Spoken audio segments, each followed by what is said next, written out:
This house, it is a house of consequence. It's proud of itself, and it's a little bit verklempt that it's been forgotten and dismissed as an old wreck sitting on a hill.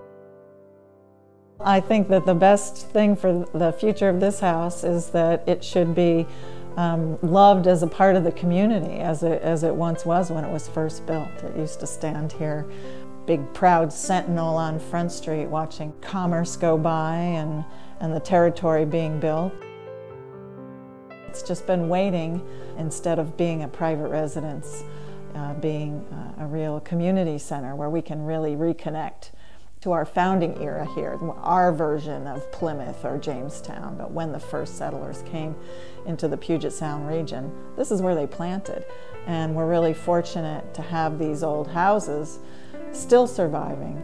They don't survive in these numbers and this density anywhere else in the Northwest, maybe even on the West Coast from the 1850s and 1860s. So this house, remarkably intact, remarkably unchanged over the whole 20th century, is a great theater. It's a living theater, and when you step over the threshold, we want people to be able to step into the 1860s, the 1850s, and really experience what those early days were like.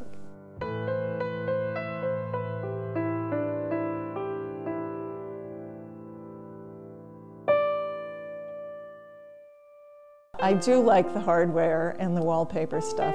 I love the tall ceilings, because nobody, even today, has 11-foot ceilings. You look out the windows, you see the water. On a great day, you can see the sailboats. It's a great viewing. You're right on Front Street, so you really feel when you look out the front windows that you're part of a living community. And you could be looking out a window at a living community 100 years ago, and it wouldn't have looked a whole lot different than it does now. It has a way of telling you you're not in Kansas anymore. Where you are is a different time. It was lived in all the way into the early 21st century. 2004, I think, was the year that the family moved out. That family lived here since 1952. How it got through the entire 20th century without ever having modern plumbing.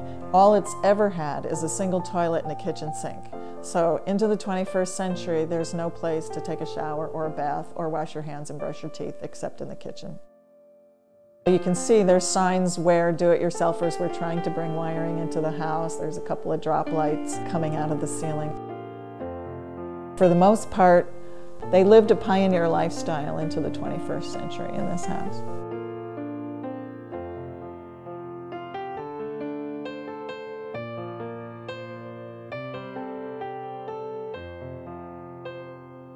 Its builder was a military man, and I think the house has definitely the bearing of a military house. It expects to be obeyed.